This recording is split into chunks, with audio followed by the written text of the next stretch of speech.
Today in this video, I'm going to show you guys the easiest healthy bread recipe. You don't need to knead it. It's vegan, it's plant-based, it's whole grain, it can be gluten-free, it's wheat-free, it's so many things. It's great for meal prep. It's going to keep you fuller for longer. It's going to help to give you increased and sustained energy, and it's just really delicious as well. At the end of this video, I'm also going to show you some delicious toast and bread toppings. This recipe that I'm going to show you today is actually from my ebook, Just Breakfast. I love having this as a breakfast bread, so I included that in my breakfast ebook. You do not need the ebook to follow along with this video today. I'll have my ebook linked below for you. It's got lots of healthy breakfast recipes and ideas in it, more than 50. So let's just get started.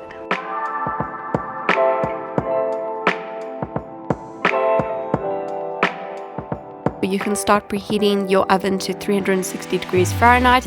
That's about 180 degrees Celsius. First, I melt some coconut oil. You can melt it in the microwave or any other way you prefer. Enough for 4 tablespoons of melted oil, plus a little bit extra to grease the bread pan. Next, you can add 2 cups of dry rolled oats to the bowl with half a cup of chia seeds, 1 tablespoon of maple syrup, a teaspoon of fine salt. I'm using a fine ground Himalayan salt. You can use any kind. Then you can measure out 5 tablespoons of psyllium husks to the bowl. So this really helps to bind the recipe along with the chia seeds, so it's important, don't skip it. Psyllium husks are often used to help digestion. They're very high in fiber, so that's great for this recipe. It is safe to use psyllium husks like this, but just be careful leaving them lying around your house. It absorbs water really quickly and it can be a choking hazard for young children or animals. But yeah, they're really good for digestion and for binding recipes like this. Lastly, you can add 2 cups of water to the bowl and mix that really well, all of the ingredients together. You see how easy that is? We're basically done with most of the effort, so I just want to go get my bread pan, and look how quickly this has thickened already in like a minute. That's the chia seeds and the psyllium husks doing that in this recipe, also the oats. You can grease a bread pan with some additional coconut oil. I used too much, as you can see, so I had to get rid of some of it. You can just use a little bit and then just pour the batter into the bread pan, smooth out the top with the back of a spoon or your hands, and then you can place the bread in an oven that's already preheated to bake for about 30 minutes. That's at about 360 degrees Fahrenheit, 180 degrees Celsius. And after 30 minutes, you can remove the bread from the pan and place it upside down on the oven tray. You want to leave the bread in for another 30 to 40 minutes upside down. I usually do 40 minutes. And once the bread is baked for all of that time, 30 minutes plus 30 to 40 minutes upside down, then you can remove it from the oven and leave it to cool for a few minutes on a cooling grid before slicing it. So if you cut the bread while it's too hot, it might break apart. So you want to wait till it's cooled down a bit and then you can slice it up. This is amazing as a breakfast bread. You can toast it. It's so good toasted. Or you can just eat it as it is when it's fresh. You can top it with peanut butter, smashed avocado, cream cheese or jam, any topping you like. Eat it as a side with a soup or a salad, or however you like to eat bread or toast.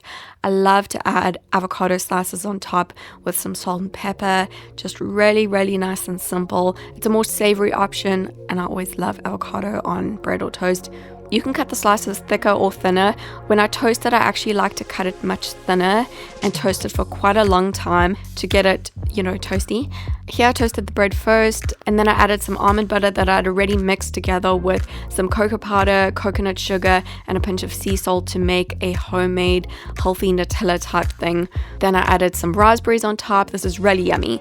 I love the end crust piece of the bread especially. It's my favorite slice. So just some more random topping ideas for you. I'm making this round for Rob. He loves the bread toasted.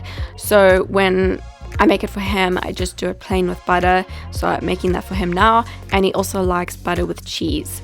That's his hand taking it there. I'm showing you some more examples, cutting some more slices for myself. I love having peanut butter on top. You can use any nut butter you like. Here I'm adding some cinnamon, some raspberry pieces, a small drizzle of maple syrup. Look how yummy that looks. It looks so freaking good. I'm making myself so hungry while I'm editing. I always do this to myself, torture myself in my editing.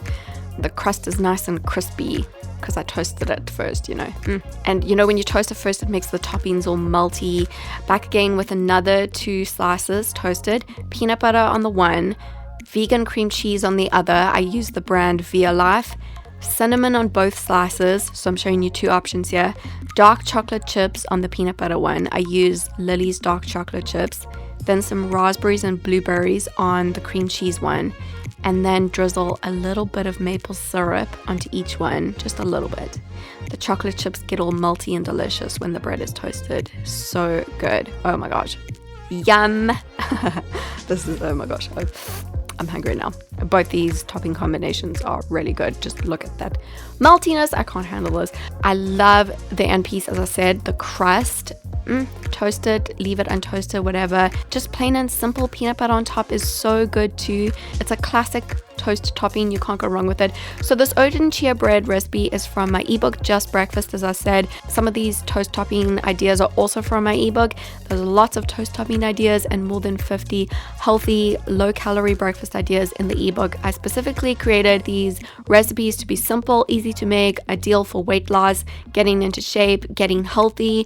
I'll have my ebook linked below for you. So, okay, once the bread has cooled fully, you can store it in an airtight container. What I like to do is I like to put the bread aside that I'm going to eat within the next 3 days into a separate container, keeping it in a cool, dry place, but outside of the fridge.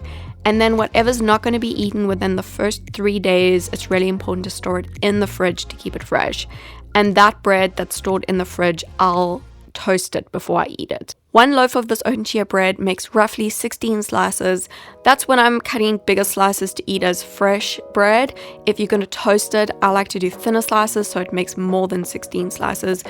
If you do 16 slices, it'll be roughly 110 calories per slice.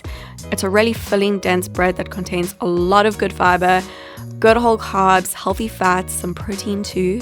All of these things help to make it more filling, help to give increased and sustained energy. For that reason, I love this bread for breakfast especially, or for a quick lunch or snack. It's also really great for meal prep. Once it's prepped, which is really easy to do as I showed you, you can have it ready to go, just toast it, add a topping. You've got a quick breakfast, lunch or snack. Thank you so much for watching this video. I'll link my ebook Just Breakfast below for you. This recipe is also going to be on my blog. I'll link that below for you too. If you enjoyed this video, please give it a thumbs up, subscribe, comment below, and let me know what your favorite toast toppings are. And I'll see you in my next video.